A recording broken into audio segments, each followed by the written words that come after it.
अकाल पुरख करते दा पुत्र है, सवै प्रकाश है। जिहड़ा स्वरूप पिता दा हुंदा है उही पुत्र दा हुंदा है। अकाल पुरख आजूनी सहभंग है, सवै प्रकाश है।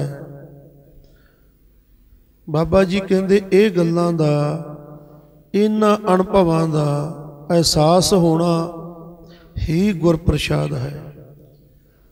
गुरप्रसाद की जिहड़ी घटना है ये कोई बाद च नहीं वापरदी।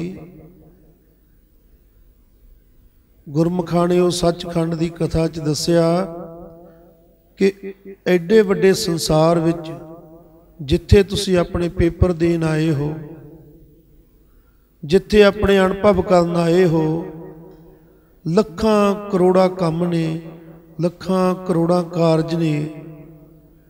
इन्हां दे विच तुरदियां फिरदियां जिस दिन तुहानू अपने आपे नू जानन दी प्यास पैदा हुंदी है, कदे सकिंटां दे हिसाब नाल लगदा है कि की खट लिया संसार चों। जिन्ना क समा किसी ने गुजारिया हुंदा उहनूं वेख के जो अनुभव उहदे हुंदे ने संसार प्रति सारे चेते च आउंदे आ। ते बंदा धर्म बारे सोचना शुरू करदा, धर्म वाले पासे जाण दी सोचदा, वो बंदा ही नहीं सोचदा। असल दे विच वो गुरप्रसाद की ही घटना है कि वो चीज़ नूं ओहदी चोण हो चुकी हुंदी है। ओहदी चोण करते पुरख ने कर लई है, गुरप्रसाद वापर चुकिया है। उहनूं एक ओंकार सतनाम वल नूं खिच लिया है। उहने पाठ करना शुरू कर दिता है, उहने उहनूं जानन लई सिमरन शुरू कर दिता है, उहनूं जानन लई साधुआं दी गुरमुखां दी संगत शुरू कर दिती है। ये उहदी जिंदगी दा हिस्सा है, ये गुरप्रसाद है। गुरप्रसाद साडे नाल जदों वापरदा सानू एकमिकता दा एहसास होना शुरू हो जाता। वो करते दे नाल ते वो करते दा जिहड़ा स्वरूप है, जिहदी बाबत बाबा जी कहंदे ने कि तुसी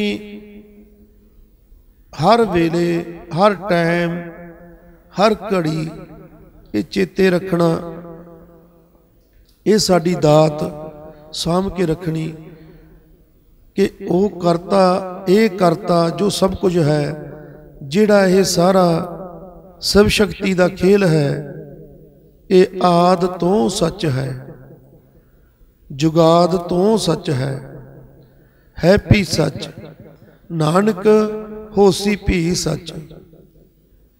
बाबा जी कहंदे ये निजम सनातन हन, ये कदे भी नहीं बदलणगे। इन्हां निजमां ने इसे तरह ही रहना है। कदे भुलेखे दे विच किसी सण भंगर वाली चीज़ नूं, आउणी जानी चीज़ नूं करता ना मन बैठिओ। वो करता आद तो सच आ। ये जिहड़ा सतनाम है ना, जिहड़ा एक ओंकार है, ये आद तो सच आ। जदों भी गुरसिख ने ध्याउणा है तां अंदरों क्लीयर रहना है कि मैं जिहदी गोद च जाना चाहना, मैं जिहदा मिलाप चाहना, वो बाबे दे हुक्म च आद सच, जुगाद सच, है भी सच, नानक होसी भी सच। उन्हें हमेशा ही सच रहना। वो सच्चा नाम एक ओंकार सतनाम है। इत्थे आके हुण भाषा की मजबूरी है कि उन्होंने एक भी कहना पैंदा, ओंकार भी कहना पैंदा। ते जदों सारा गुरु ग्रंथ साहिब पढ़ोगे पता चलना कि बारी बारी क्या कि वह कहण च नहीं आउंदा। उहदा कोई रूप नहीं है, उहदा कोई रेख नहीं है, उहदा कोई भेख नहीं है। उहनूं जानन लई सरैंडर करना पैंदा, कहना पैंदा जो तुद भावै नानका साई गल चंगी। ਆਪਾਂ ਸਾਂਝ ਇਹੀ ਪਾ ਰਹੇ ਸੀ ਕਿ ਜਦੋਂ ਮਹਾਨ ਹਸਤੀ ਨੂੰ ਮਿਲਾਪ ਦਾ ਫੁਰਨਾ ਉੱਠੇ, ਦਿਲ ਦੇ ਵਿੱਚ ਪਿਆਸ ਉੱਠੇ, ਤਾਂ ਅਸੀਂ ਕਰਦੇ ਕੀ ਹਾਂ? ਅਸੀਂ ਗਿਆਨ ਹਾਸਲ ਕਰਦੇ ਹਾਂ ਕਿ ਉਹਦੇ ਕੋਲੇ ਕਿਵੇਂ ਜਾਇਆ ਜਾ ਸਕਦਾ, ਉਹ ਹਸਤੀ ਕੋਲ। ਉੱਥੇ ਆਉਣੀ ਜਾਣੀ ਕਿਹਦੀ ਆ? ਜਿਹਦੀ ਆਉਣੀ ਜਾਣੀ ਹੁੰਦੀ ਆ ਉਹਦਾ ਅਸੀਂ ਪਤਾ ਟਿਕਾਣਾ ਪਤਾ ਕਰਦੇ ਆ ਕਿ ਪਹਿਲਾਂ ਤਾਂ ਆਪਾਂ ਨੂੰ ਉਹਦਾ ਕੋਈ ਨੰਬਰ ਮਿਲ ਜਾਵੇ ਤੇ ਫਿਰ ਉਹਦੀ ਸੰਗਤ ਕਰਨ ਦਾ ਮੌਕਾ ਮਿਲੇ। ਸਾਡਾ ਦੇਖੋ ਭਾਵ ਅੰਦਰੋਂ ਇਹ ਹੁੰਦਾ ਕਿ ਜਿੱਥੇ ਉਹ ਜਾਂਦਾ ਵੱਡੀ ਹਸਤੀ ਕੋਲ, ਸਾਨੂੰ ਉਹ ਉੱਥੇ ਲੈ ਜਾਵੇ। ਪਰ ਅਸੀਂ ਆਪ ਦਾ ਮਨੋਰਥ ਕਦੇ ਵੀ ਸਿੱਧਾ ਨਹੀਂ ਜਾ ਕੇ ਕਹਿੰਦੇ ਕਿਸੇ ਨੂੰ ਵੀ। ਅਸੀਂ ਪਹਿਲਾਂ ਪਤਾ ਕਰਦੇ ਹਾਂ ਉਹਨੂੰ ਚੰਗਾ ਕੀ ਲੱਗਦਾ, ਉਹਦੀ ਪਸੰਦ ਕੀ ਆ, ਨਾ ਪਸੰਦ ਕੀ ਆ। ਫਿਰ ਅਸੀਂ ਆਪਣੇ ਪਿਆਰ ਖਾਤਰ ਉਹ ਮਹਾਨ ਹਸਤੀ ਦੇ ਚਰਨਾਂ 'ਚ ਜਾਣ ਖਾਤਰ ਉਹਦੀ ਪਸੰਦ ਨਾ ਪਸੰਦ ਅਨੁਸਾਰ ਆਪਣਾ ਵਿਹਾਰ ਕਰਦੇ ਹਾਂ। ਫਿਰ ਜੋ ਉਹਨੂੰ ਪਸੰਦ ਹੈ ਉਹਦੇ ਕੋਲ ਲੈ ਕੇ ਜਾਂਦੇ ਆ। ਫਿਰ ਉਹਨੂੰ ਕਦੇ ਚਾਹ ਤੇ ਬੁਲਾਉਣੇ ਆ, ਕਦੇ ਉਹਦੇ ਘਰ ਜਾਂਦੇ ਆ, ਕਦੇ ਉਹਨੂੰ ਖਾਣੇ ਤੇ ਬੁਲਾਉਣੇ ਆ। ਜਦੋਂ ਇੰਨੀ ਕੁ ਨੇੜਤਾ ਹੋ ਜਾਂਦੀ ਆ ਕਿ ਹੁਣ ਮੇਰੀ ਗੱਲ ਇਹ ਸੁਣਨ ਲੱਗ ਚੁੱਕਿਆ, ਉਦੋਂ ਕਿਤੇ ਅਸੀਂ ਸਹਿਜੇ ਜੇ ਕਹਿਣੇ ਆ ਕਿ ਤੁਸੀਂ ਤਾਂ ਜਾਂਦੇ ਰਹਿੰਦੇ ਹੋ, ਸਾਡੇ ਤੇ ਵੀ ਕਰ ਦਿਓ ਕਿਰਪਾ, ਕਦੇ ਸਾਨੂੰ ਵੀ ਨਾਲ ਲੈ ਜਾਓ। ਤਾਂ ਫਿਰ ਉਹਦੀ ਦਇਆ ਦ੍ਰਿਸ਼ਟੀ ਸਾਡੇ ਤੇ ਪੈਂਦੀ ਹੈ, ਜਾਂ ਕਹਿ ਲਓ ਸਾਡਾ ਕੋਈ ਅੰਕੁਰ ਭਾਗ, ਪੂਰਬ ਜਨਮ ਦਾ ਕੀਤਾ ਚੰਗਾ ਫਲ ਸਾਹਮਣੇ ਆਉਂਦਾ ਤੇ ਉਹ ਜਾਣ ਆਉਣ ਵਾਲਾ ਗੁਰਮੁਖ ਸਾਨੂੰ ਹਾਂ ਕਰ ਦਿੰਦਾ ਕਿ ਹਾਂ ਚੱਲਾਂਗੇ। ਤੇ ਜਦੋਂ ਮਾਤਾ ਅੱਗੇ ਅਸੀਂ ਇਹ ਅਰਦਾਸਾਂ ਕਰਦੇ ਸੀ ਕਿ ਗੁਰੂ ਗ੍ਰੰਥ ਸਾਹਿਬ ਕਹਿੰਦਾ ਕਿ ਉਹਦਾ ਰੂਪ ਨਹੀਂ, ਰੇਖ ਨਹੀਂ, ਰੰਗ ਨਹੀਂ, ਤੇ ਉਹ ਦੇਖਣ 'ਚ ਨਹੀਂ ਆਉਂਦਾ, ਉਹ ਦਿਸਦਾ ਨਹੀਂ, ਫਿਰ ਉਹਨੂੰ ਜਾਣੀਏ ਕਿਵੇਂ? ਮੈਂ ਫਿਰ ਕੀ ਕਰਾਂ? ਉਹਨੂੰ ਸਮਝਾਂ ਕਿਵੇਂ? ਇਹ ਸਵਾਲ ਬਹੁਤ ਜ਼ਿਆਦਾ। ਜਿੰਨਾ ਲਿਟਰੇਚਰ ਪੜ੍ਹਿਆ, ਤੇ ਇੱਕ ਸਭ ਤੋਂ ਪ੍ਰਸਿੱਧ ਗੱਲ ਹੈ ਦੁਨੀਆ ਦੀ, ਜਿਹੜੀ ਤਕਰੀਬਨ ਜਿਹੜਾ ਵੀ ਧਰਮ ਦੇ ਖੇਤਰ 'ਚ ਵਿਚਰਦਾ ਤੇ ਜਾਂ ਜਿਹੜਾ ਨਹੀਂ ਵੀ ਵਿਚਰਦਾ, ਜਿਹੜਾ ਕਹ ਲਓ ਨਾਸਤਿਕ ਵੀ ਆ, ਉਹ ਵੀ ਉਦਾਹਰਨ ਦਿੰਦਾ ਕਿ ਬਾਬਾ ਬੁੱਲੇ ਸ਼ਾਹ ਕਹਿੰਦੇ ਆ ਕਿ ਬੁੱਲਿਆ ਰੱਬ ਦਾ ਕੀ ਪਾਉਣਾ, ਇੱਧਰੋਂ ਪੱਟਣਾ ਇੱਧਰ ਲਾਉਣਾ। ਇਹ ਗੱਲ ਕਹਿ ਕੇ ਗੱਲ ਸਮਾਪਤ ਹੋ ਜਾਂਦੀ ਆ, ਗੱਲ ਉੱਥੇ ਹੀ ਰੁਕ ਜਾਂਦੀ ਆ। ਕੋਈ ਉਦਾਹਰਨ ਦਿੰਦਾ ਕਿ ਉਹਦੇ ਗੁਰੂਦੇਵ ਜਿਨ੍ਹਾਂ ਕੋਲੋਂ ਗਿਆ ਉਹ ਗੰਢਿਆਂ ਦੀ ਪਨੀਰੀ ਪੁੱਟ ਰਹੇ ਸੀ, ਤੇ ਬੁੱਲੇ ਨੇ ਜਦੋਂ ਕਿਹਾ ਕਿ ਸਤਿਗੁਰੂ ਮੈਂ ਰੱਬ ਦਾ ਮਿਲਾਪ ਚਾਹੁੰਦਾ, ਰੱਬ ਨੂੰ ਮਿਲਣਾ ਚਾਹੁੰਦਾ, ਰੱਬ ਨੂੰ ਪਾਉਣਾ ਚਾਹੁੰਦਾ, ਇਹ ਬਚਨ ਉਹਨਾਂ ਨੇ ਕਿਹਾ ਸੀ ਕਿ ਬੁੱਲਿਆ ਰੱਬ ਦਾ ਕੀ ਪਾਉਣਾ, ਇੱਧਰੋਂ ਪੱਟਣਾ ਇੱਧਰ ਲਾਉਣਾ। ਹੁਣ ਐ ਸਮਝਣਾ ਆਵੇ ਕਿ ਪਨੀਰੀ ਤਾਂ ਪੱਟ ਕੇ ਲਾਈ ਜਾ ਸਕਦੀ ਆ, ਅਸੀਂ ਵੀ ਲਾਈ ਆ, ਲਾਉਂਦੇ ਵੇਖੇ ਵੀ ਆ, ਪਰ ਕਿਹੜੀ ਚੀਜ਼ ਆ ਜਿਹੜੀ ਕਿੱਧਰੋਂ ਪੱਟਣੀ ਆ ਤੇ ਕਿੱਧਰ ਲਾਉਣੀ ਆ? ਇਹ ਗੱਲ ਨੂੰ ਭਾਲਦਿਆਂ, ਜਾਂਚਦਿਆਂ, ਅਰਦਾਸਾਂ ਕਰਦਿਆਂ ਕਿੰਨੇ ਹੀ ਵਰੇ ਬੀਤ ਗਏ, ਕਿੰਨੀਆਂ ਹੀ ਕਿਤਾਬਾਂ ਪੜ੍ਹੀਆਂ, ਕਿੰਨੇ ਹੀ ਪਾਠ ਕੀਤੇ, ਕਿੰਨੇ ਹੀ ਜਾਪ ਕੀਤੇ, ਕਿੰਨੇ ਚਲੀਹੇ ਕੱਟੇ। ਕਿਉਂਕਿ ਜਿਹੜੀ ਪਿਆਸ ਆ ਨਾ, ਜਦੋਂ ਕੋਈ ਪਿਆਸਾ ਹੁੰਦਾ ਉਹਨੂੰ ਕੋਈ ਜਿਵੇਂ ਕਹਿ ਦੇ ਉਹ ਉਵੇਂ ਕਰਦਾ ਕਿ ਮੇਰੇ ਗੱਲ ਪੱਲੇ ਪੈ ਜੇ, ਮੈਨੂੰ ਸਮਝ ਆ ਜੇ। ਤਾਂ ਫਿਰ ਮਾਤਾ ਨੇ ਅਖੀਰ ਸਾਨੂੰ ਜਦੋਂ ਦੇਖਿਆ ਕਿ ਇਹਨਾਂ ਦੇ, ਜਾਂ ਕਹਿ ਲਓ ਸਾਡਾ ਉਹ ਜਿਹੜਾ ਤਪ ਦਾ ਟਾਈਮ ਸੀ, ਭੱਜ ਨੱਠ ਦਾ ਟਾਈਮ ਸੀ, ਅਨੁਭਵ ਕਰਨ ਦਾ ਟਾਈਮ ਸੀ, ਵੱਖ-ਵੱਖ ਸਾਧੂਆਂ ਕੋਲੇ, ਵੱਖ-ਵੱਖ ਸੰਪਰਦਾਵਾਂ ਕੋਲੇ, ਜੋਗੀਆਂ ਸੰਨਿਆਸੀਆਂ ਕੋਲੇ, ਹਰ ਤਰ੍ਹਾਂ ਦੇ ਖਾਣ ਪੀਣ ਵਾਲਿਆਂ ਕੋਲੇ, ਜਿੱਥੇ ਵੀ ਕਿਸੇ ਕਣੀ ਦਾ ਪਤਾ ਲੱਗਦਾ ਉਦੋਂ ਦੀ ਤੁਰ ਪੈਣਾ। ਤਾਂ ਫਿਰ ਮਾਤਾ ਨੇ ਕਿਰਪਾ ਕੀਤੀ ਕਿ ਜਪਜੀ ਸਾਹਿਬ ਦਾ ਪਾਠ ਹੌਲੇ ਹੌਲੇ ਪੂਰੇ ਧਿਆਨ ਨਾਲ ਕਰੋ, ਤੁਹਾਨੂੰ ਸਮਝ ਆ ਜਾਊਗੀ। ਤਾਂ ਜਦੋਂ ਉਵੇਂ ਪਾਠ ਕਰਨੇ ਸ਼ੁਰੂ ਕੀਤੇ ਤਾਂ ਬਹੁਤ ਗੱਲਾਂ ਕਲੀਅਰ ਹੁੰਦੀਆਂ ਗਈਆਂ ਕਿ ਇਹ ਸਿਸਟਮ ਹੈ ਕੀ, ਉਹ ਕਿਹੜਾ ਹੁਕਮ ਹੈ ਜਿਹਨੂੰ ਬੁੱਝਣਾ ਹੈ। ਜਿਹੜੇ ਹੁਕਮ 'ਚ ਇੱਕ ਬੀਜ ਤੋਂ ਬ੍ਰਿਖ ਬਣ ਜਾਂਦਾ, ਫਲ ਬਣ ਜਾਂਦੇ ਆ, ਫੁੱਲ ਬਣ ਜਾਂਦੇ ਆ, ਐਡੀ ਕਾਇਨਾਤ ਵਸ रही आ, ਉਹਦਾ ਹੌਲੀ ਹੌਲੀ ਸਮਝ ਪੈਣੀ ਸ਼ੁਰੂ ਹੋਈ। ਇੱਕ ਜਿਹੜੀ ਪਿਆਸ ਹਰ ਬੰਦੇ ਦੇ ਵਿੱਚ ਹੁੰਦੀ ਆ ਕਿ ਸਮਾਜ ਦੇ ਵਿੱਚ ਮੈਂ ਕਹਿ ਸਕਾਂ ਕਿ ਮੈਂ ਵੀ ਕੋਈ ਚੀਜ਼ ਆ, ਮੇਰੀ ਵੀ ਕੋਈ ਇੱਜ਼ਤ ਆ। ਇਹ ਗੱਲ ਸਾਨੂੰ बड़ा परेशान करती है। असी इहदी खातर बड़ा कुछ करते हैं ते इसे गल दे विच उलझ के असी आपदी जीवन का सरमाया, अपनी जिंदगी कई बार किसी ऐसी गल ते ला दिंदे आ जिहड़ी दा कि अंदरूनी तौर ते कोई मतलब ही नहीं बनता। ये बाणी पढ़दे आ, जिद्दे मैं इस पौड़ी ते पहुंचिया बड़े ध्यान नाल कल्ला कल्ला अखर वो दिन वो सी ਜਦੋਂ ਮੈਨੂੰ ਲੱਗਦਾ ਸੀ ਮਾਈ ਦੇਸਾਂ ਮੇਰੇ ਕੋਲ ਬੈਠਿਆ, ਮੈਂ ਕੱਪੜਾ ਵਸਾ ਕੇ ਬਹਿੰਦਾ ਹੁੰਦਾ ਸੀ ਕਿ ਆ ਮਾਤਾ ਬੈਠਿਆ, ਮੈਂ ਪੜ੍ਹ ਰਿਹਾ ਤੇ ਜਿੱਥੇ ਕਿਤੇ ਮੇਰੀ ਗਲਤੀ ਹੋਈ ਦੱਸ ਦੇਣਗੇ।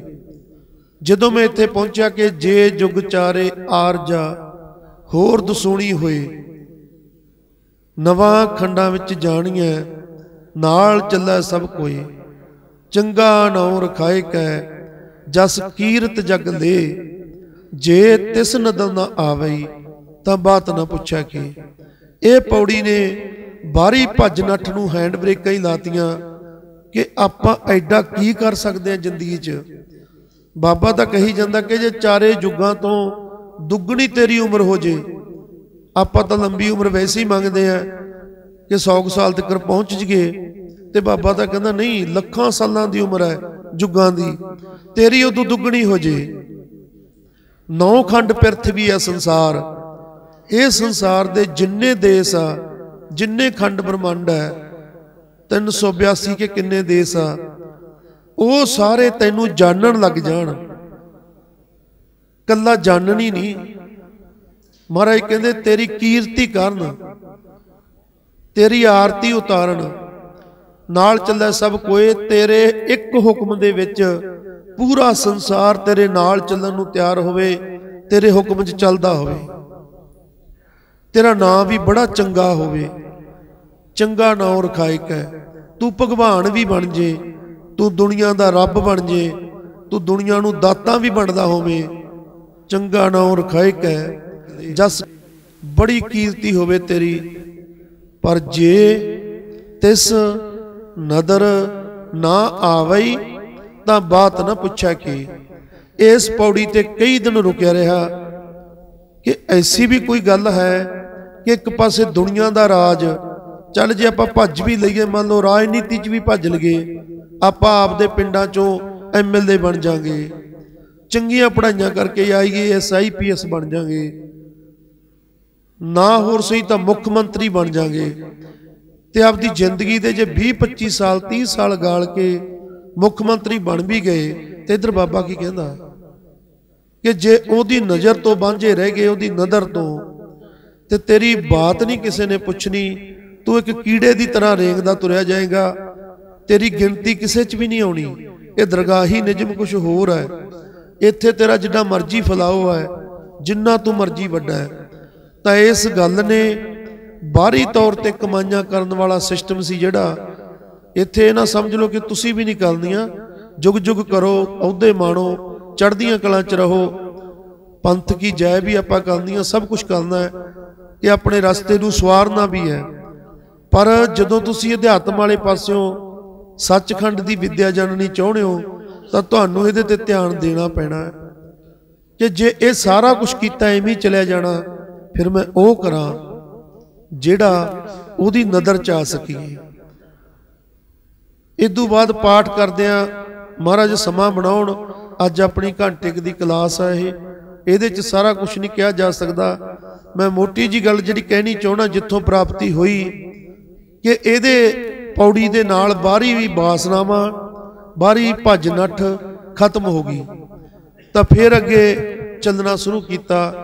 तो चलद्यां चलद्यां जदों इत्थे मेरा पाठ पहुंचिया कि पवन गुरु पानी पिता, तो मैनू पता कि उत्थे मैनू इस तरह लग्या कि मेरी माँ मेरी बांह फड़ के माँ देसां कह रही है कि इधर देख, आ गल नूं देख, असल गल यह आ, पवन गुरु पवन गुरु जानी पता नहीं किन्ने क वारी ये उच्चारण किया तो अंदर एक फ्लैश वजी, एक समझ आई कि यह जी पौण जी वग रही है, जेडे श्वास है, इन्हों जगत गुरु गुरु नानक साहब गुरु कह रहे हैं। उतों एक नवा अध्याय, नवा पार्ट शुरू होया कि वह दिन भी इस तरह ही लंघिया कि पवन गुरु कहते कहते अखां मिचदियां गईयां ते आसन च ही बैठे रहे कि आउंदे जांदे सवासां नूं वेखना महसूस करना शुरू कर दिता।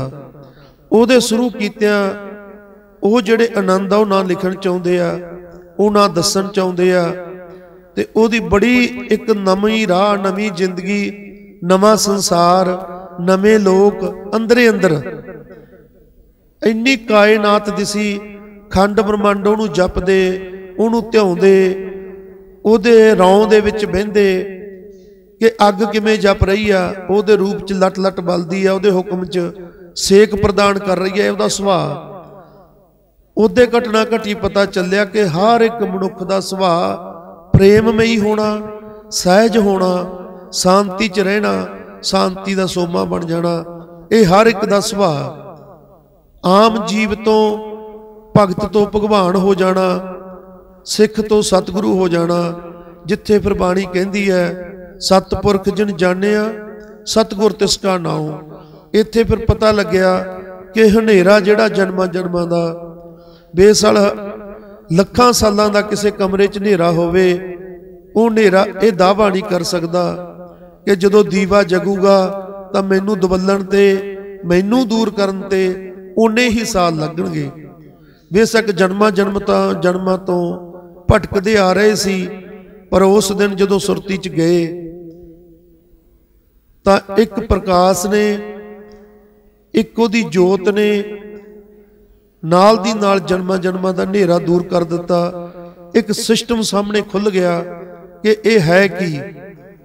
तो उस दिन तो किरपा की कि इसे ढंग नाल ध्याउणा शुरू किया कि पवन गुरु, पानी पिता, माता धरत महत, दिवस रात दोए दाई दाया, खेला सगल जगत, चंगियाइयां बुराइयां बाचा धर्म हदूर। धर्म है कि धर्म एक साडे संविधान वांगू है, ये संविधानक पोस्ट है। धर्म एक निजम है, साडा जो भी कीता कराया साडे अंदर ही एक चिप सिस्टम है जिहड़ी कदे नहीं जाती, जन्मां तो नाल है। उहदे विच जो दर्ज हो जाता है उहदे अनुसार सानू तुरंत फल मिलते जाते हैं, तुरंत ही। कोई अगों पिछों डंड नहीं दिंदा है। जिहो जिहा असीं बी पाउंदे जाने आ उहो जिही असीं बढ़दे जाने आ। एक निजम है, इहदे ते वखरा सैसन आपां करांगे, वखरा सत्संग करांगे।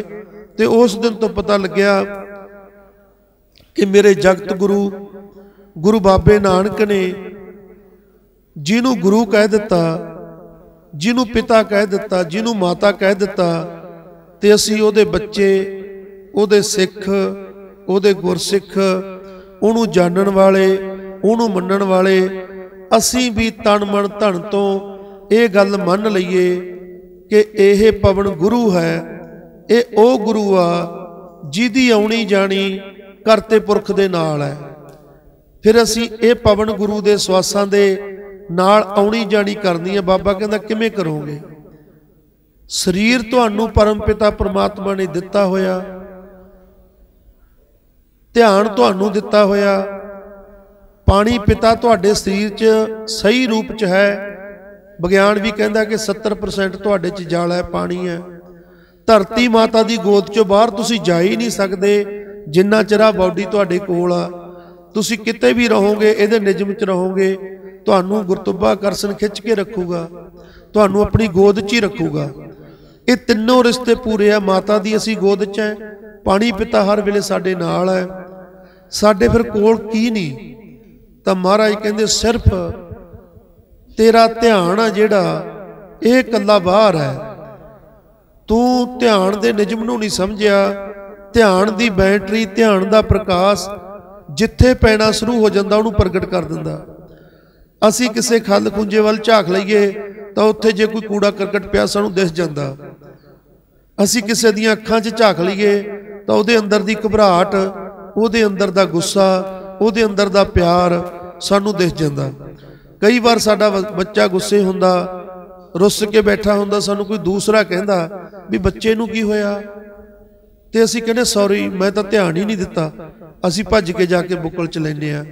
ਅਸਲ ਦੇ ਵਿੱਚ ਸਾਡਾ ਧਿਆਨ ਆ, ਬਾਬਾ ਕਹਿੰਦਾ ਇੰਨਾ ਕੁ ਨਿਯਮ ਕਰਨਾ ਕਿ ਇਹ ਸਵਾਸ ਆ ਜਿਹੜੇ ਇਹਦੇ ਸ਼ਬਦ ਗੁਰੂ ਦੇ ਘਰ, ਉਹ ਸ਼ਬਦ ਗੁਰੂ ਜਿਹੜਾ ਖੁਦ ਪ੍ਰਮਾਤਮਾ, ਜਿਹੜਾ ਸੁਣਨ ਅਵਸਥਾ 'ਚ ਬਿਰਾਜਮਾਨ ਆ, ਜਿਹਨੂੰ ਕਿਹਾ ਸ਼ਬਦ ਗੁਰੂ ਸੁਰਤ ਧੁਨ ਚੇਲਾ।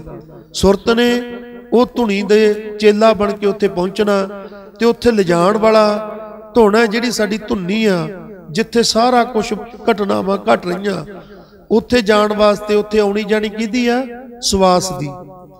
ਇਹ ਸਵਾਸ ਦਾ ਅਸੀਂ ਸੰਗ ਕਰਨਾ।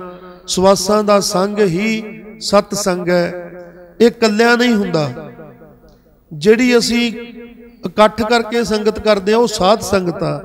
ਜਿਨ੍ਹਾਂ ਸਾਧੂਆਂ ਨੇ ਜਾਣ ਲਿਆ ਉਹਨੂੰ, ਉਹਨਾਂ ਦੀ ਪ੍ਰੈਜੈਂਸ ਦੇ ਵਿੱਚ ਬਹਿ ਕੇ, ਉਹਨਾਂ ਦੀ ਹਾਜ਼ਰੀ ਦੇ ਵਿੱਚ ਬਹਿ ਕੇ ਸੰਗਤ ਕਰਨੀ, ਉਹਨਾਂ ਤੋਂ ਸੂਤਰ ਪੁੱਛਣੇ, ਉਹਨਾਂ ਤੋਂ ਜਾਣਨਾ, ਸਵਾਲ ਜਵਾਬ ਕਰਨੇ, ਉਹ ਸਾਧ ਸੰਗਤ ਆ, ਉਹ ਸਾਧੂ ਦੀ ਸੰਗਤ ਆ, ਉਹ ਸੰਤ ਸੰਗਤ ਆ। ਜਿਹੜੀ ਸਤ ਸੰਗਤ ਹੈ, ਸਤ ਤਾਂ ਸਤਨਾਮ ਹੀ ਆ ਇਕੱਲਾ, ਜਿਹੜਾ ਇੱਕ ਓਂਕਾਰ ਹੈ। ਉਹਦੇ ਕੋਲੇ ਜਾਣ ਲਈ ਸਾਡੇ ਸਵਾਸ ਆ ਜਿਹੜੇ ਜਾਂਦੇ ਆਉਂਦੇ ਆ ਸਾਡੇ ਅੰਦਰ, ਇਹਨਾਂ ਨੂੰ ਮਹਿਸੂਸ ਕਰਨਾ, ਆਉਂਦੇ ਸਵਾਸ ਜਾਂਦੇ ਸਵਾਸ, ਤੇ ਉਹਦੀ ਯਾਦ ਆ ਜਿਹੜੀ ਕਰਤੇ ਪੁਰਖ ਦੀ, ਜਿਹੜੀ ਅਸੀਂ ਬਾਣੀ ਚੋਂ ਪੜਾਂਗੇ ਕਿ ਉਹ ਬੜਾ ਦਿਆਲੂ ਆ, ਬੜਾ ਕਿਰਪਾਲੂ ਆ, ਬੜਾ ਮਿਹਰਬਾਨ ਆ। ਉਹਦੇ ਇਸ ਰੂਪ ਨੂੰ ਅੰਦਰੇ ਅੰਦਰ ਚਿੱਤਰਦੇ ਰਹਿਣਾ, ਧਿਆਉਂਦੇ ਰਹਿਣਾ ਕਿ ਉਹ ਭਗਤ ਬਛੜਾ ਹੈ, ਉਹ ਹਮੇਸ਼ਾ ਹੀ ਲਾਜ ਰੱਖਦਾ ਆਪਣੇ ਭਗਤਾਂ ਦੀ, ਮੇਰੀ ਵੀ ਉਹ ਲਾਜ ਰੱਖੂਗਾ। ਇਹ ਗੱਲਾਂ ਧਿਆਉਂਦਿਆਂ ਹੋਇਆਂ ਸਵਾਸਾਂ ਤੇ ਧਿਆਨ ਦਿੰਦੇ ਰਹਿਣਾ, ਤੇ ਸੋ ਬੜੀ ਜਲਦੀ ਉਹ ਖੇਡ ਬਣ ਜਾਂਦੀ ਆ ਜਿਹੜੀ ਅਸੀਂ ਚਾਹੁੰਦੇ ਆ। ਜਿਹੜੀ ਪਰਮ ਸ਼ਾਂਤੀ ਅਸੀਂ ਬਾਹਰੋਂ ਭਾਲਦੇ ਆ, ਅਸੀਂ ਬਾਹਰੋਂ ਲਗਜ਼ਰੀ ਚੋਂ ਭਾਲਦੇ ਆ, ਬਾਹਰੀ ਪਦਾਰਥਾਂ ਚੋਂ ਭਾਲਦੇ ਆ। ਜਿੰਨਾ ਮਰਜ਼ੀ ਭੱਜ ਲਓ, ਕਿਤੇ ਕੁਝ ਨਹੀਂ। ਜੋ ਕੁਝ ਹੈ ਉਹ ਸਾਡੇ ਅੰਦਰ ਆ। ਜਿਹਨੂੰ ਮਹਾਰਾਜ ਨੇ ਕਿਹਾ ਕਿ ਸਭ ਕੁਛ ਘਰ ਮੈਂ ਬਾਹਰ ਨਾਹੀ, ਬਾਹਰ ਟੋਲਾ ਸੋ ਭਰਮ ਭਲਾਹੀ। ਘਰੇ ਜਾਣ ਵਾਸਤੇ ਜਿਹਦੀ ਘਰੇ ਆਉਣੀ ਜਾਣੀ ਹੈ ਉਹ ਆ ਸਾਡੇ ਸਵਾਸ। ਸਵਾਸਾਂ ਦਾ ਸੰਗ ਕਰੀਏ, ਇਹੀ ਸੱਚਾ ਸਤ ਸੰਗ ਹੈ। ਇਹਨਾਂ ਨਾਲ ਅੰਦਰ ਜਾਣ ਦੀ ਕੋਸ਼ਿਸ਼ ਕਰੀਏ। ਪਾਣੀ ਪਿਤਾ ਨੂੰ ਜਦੋਂ ਵੀ ਪਿਆਸ ਵਧਾਉਣ ਲਈ ਛਕੀਏ ਤਾਂ ਉਦੋਂ ਇਹਨੂੰ ਵੇਖ ਕੇ ਪਿਆਰ ਨਾਲ ਮੂਲ ਮੰਤਰ ਦਾ ਜਾਪ ਕਰਦਿਆਂ ਛਕੀਏ। ਇਸ਼ਨਾਨ ਕਰੀਏ ਬੜੇ ਸਤਿਕਾਰ ਨਾਲ, ਤੰਦਰੁਸਤੀ ਦੇ ਭਾਵ ਬਣਾ ਕੇ। ਇਸ਼ਨਾਨ ਕਰਨ ਵਾਲੇ ਜਲ ਕੋਲ ਬਹਿ ਕੇ ਰੋਗਾਂ ਸੋਗਾਂ ਬਾਰੇ ਨਹੀਂ ਸੋਚਣਾ, ਤੰਦਰੁਸਤੀ ਬਾਰੇ ਸੋਚਣਾ। ਤੰਦਰੁਸਤੀ ਬਾਰੇ ਸੋਚਦਿਆਂ ਇਸ਼ਨਾਨ ਕਰਨਾ। ਤੇ ਇਹੀ ਪਾਣੀ ਪਿਤਾ ਸਾਨੂੰ ਦਿਨੋਂ ਦਿਨ ਦੁੱਗਣੀ ਰਾਤ ਚੌਗੁਣੀ ਤਰੱਕੀ, ਸਰੀਰਕ ਵੀ, ਅਧਿਆਤਮਕ ਵੀ, ਮਾਨਸਿਕ ਵੀ ਦੇਣੀ ਸ਼ੁਰੂ ਕਰ ਦਿੰਦਾ। ਧਰਤੀ ਮਾਤਾ ਦੇ ਬਵੰਡਰ ਉੱਠ ਰਹੇ ਆ ਊਰਜਾ ਦੇ 24 ਘੰਟੇ। ਤਾਂ ਇਹਨਾਂ ਨਾਲ ਜਦੋਂ ਵੀ ਸਾਂਝ ਪਾਉਣੀ ਆ, ਬਿਸਤਰ ਤੋਂ ਉੱਠਣਾ ਹੈ ਬੜੇ ਸਤਿਕਾਰ ਨਾਲ। ਜਿਹੜੇ ਪਾਸੇ ਸਵਾਸ ਵਗ ਰਿਹਾ, ਪੌਣ ਗੁਰੂ ਚੱਲ ਰਿਹਾ, ਈੜਾ ਨਾੜੀ, ਸੱਜੀ ਨਾੜੀ, ਖੱਬੀ ਨਾੜੀ, ਇਹ ਦੋਨੋਂ ਨਾੜੀਆਂ, ਈੜਾ ਪਿੰਗਲਾ ਸੁਖਮਣਾ, ਜਿਹੜੀ ਨਾੜੀ 'ਚ ਵੀ ਸਵਾਸ ਚੱਲਦਾ ਉਹ ਪੈਰ ਅਸੀਂ ਆਪਣੀ ਮਾਂ ਨੂੰ ਟੱਚ ਕਰੀਏ, ਧਰਤੀ ਨੂੰ, ਤਾਂ ਸਾਡਾ ਇਹਦੇ ਨਾਲ ਜਿਹੜੀ ਆਉਣੀ ਜਾਣੀ ਸਹੀ ਹੋ ਜੇ। ਸਾਡਾ ਅੰਦਰ ਦਾ ਸਿਸਟਮ ਸੈੱਟ ਹੋਣਾ ਸ਼ੁਰੂ ਹੋ ਜੇ। ਅੱਜ ਹੋਰ ਸਵੇਰ ਹੋਰ, ਇਸ ਤਰ੍ਹਾਂ ਕਰਦਿਆਂ ਸਾਡੀ ਸਾਂਝ ਪੈ ਜਾਂਦੀ ਆ, ਸਾਡੀ ਗੱਲ ਬਣ ਆਉਂਦੀ ਆ। ਇਹ ਸਾਰੀਆਂ ਸਾਂਝਾਂ ਆਪਾਂ ਗੁਰਦੁਆਰਾ ਬੁਰਜ ਸਾਹਿਬ ਮਾਈ ਦੇਸਾਂ ਪਾਤਸ਼ਾਹੀ 10ਵੀਂ ਵਿਖੇ ਸਤਿਗੁਰੂ ਗੁਰੂ ਗੋਬਿੰਦ ਸਿੰਘ ਸਾਹਿਬ ਮਹਾਰਾਜ ਪਾਤਸ਼ਾਹ, ਮਾਤਾ ਸਾਹਿਬ ਕੌਰ, ਮਾਤਾ ਸੁੰਦਰ ਕੌਰ ਦੀ ਪਵਿੱਤਰ ਯਾਦ ਵਿੱਚ 9 ਦਿਨ ਮਹਾਰਾਜ ਆ ਕੇ ਮਾਤਾ ਦੇਸਾਂ ਦੇ ਘਰ ਬੁਰਜ ਵਿੱਚ ਰਹੇ। ਅਸੀਂ ਵੀ ਅੱਜ ਉਸੇ ਬੁਰਜ 'ਚ ਬੈਠੇ ਹਾਂ, ਜਿਹੜਾ ਅੱਜ ਵੀ ਸਹੀ ਸਲਾਮਤ ਆ, ਜਿੱਥੇ ਬੇਅੰਤ ਕਿਰਪਾ 10ਵੇਂ ਪਾਤਸ਼ਾਹ ਦੀ, 10ਵੇਂ ਗੁਰੂ ਨਾਨਕ ਦੀ ਵਰਤ ਰਹੀ ਆ। ਉਹਦਾ ਅਸੀਂ ਆਨੰਦ ਮਾਣ ਰਹੇ ਆ। ਆਪ ਸਭ ਨੂੰ ਬੇਨਤੀ ਆ, ਜ਼ਿੰਦਗੀ ਦੇ ਸਮੇਂ 'ਚੋਂ ਸਮਾਂ ਕੱਢ ਕੇ ਕਦੇ ਆਇਓ, ਜੁੜਿਓ, ਇੱਥੇ ਬੈਠ ਕੇ ਕਰਿਓ ਅਨੁਭਵ। ਸਾਡੀ ਪੂਰੀ ਕੋਸ਼ਿਸ਼ ਹੁੰਦੀ ਹੈ ਕਿ ਆਈ ਹੋਈ ਸੰਗਤ ਦਾ ਹਰ ਤਰ੍ਹਾਂ ਨਾਲ ਧਿਆਨ ਰੱਖਿਆ ਜਾਵੇ, ਕਿ ਉਹਨੂੰ ਉਹ ਗੱਲ ਮਹਿਸੂਸ ਹੋ ਜੇ ਇੱਥੋਂ ਜਿਹੜੀ ਗੱਲ ਸਤਿਗੁਰਾਂ ਨੇ ਸਾਡੀ ਝੋਲੀ ਪਾਈ ਆ ਤੇ ਆਪਾਂ ਸਾਰੇ ਹੁਣ ਉਹਦੀ ਪਰਮ ਪਿਤਾ ਦੀ ਯਾਦ ਦੇ ਵਿੱਚ ਆਓ ਬੈਠੀਏ। ਜਿੰਨੇ ਕੁ ਸਮਾਂ ਆਪਣੇ ਕੋਲੇ, ਜਿੰਨੇ ਕੁ ਮਿੰਟ ਬੱਚੇ ਆਉਂਦੇ ਜਾਂਦੇ ਸਵਾਸਾਂ ਤੇ ਧਿਆਨ ਧਰ ਕੇ ਆਪਾਂ ਉਹਦਾ ਆਨੰਦ ਮਾਣੀਏ। ਆਓ ਸਾਰੇ ਹੀ ਇਕਾਗਰ ਚਿੱਤ ਹੋ ਕੇ ਆਪਣੇ ਸਵਾਸਾਂ ਤੇ ਧਿਆਨ ਦੇ ਕੇ ਬੈਠਣ ਦੀ ਕੋਸ਼ਿਸ਼ ਕਰੀਏ।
हाँ जी गुरु प्यारी साध संगत जीओ, आप जी का कोटान कोट धन्नवाद है। आपां अज दे सतसंग दा आनंद माणिया है। जदों असीं गुरु की गल करते हाँ, गुरबाणी की गल करते हाँ, ध्यान जगत की गल करते हाँ, तो साडे मन दे विच काफ़ी प्रश्न हुंदे हन। ते संगत नूं बेनती आ कि किसी भी गुरमुख प्यारे का कोई प्रश्न होवे तां ओह पुछ सकदा, ताकि आपां उहदी सांझ संगत नाल पा सकीए। हाँ जी, तुसीं कोई भी अपना प्रश्न पूछ सकते हो।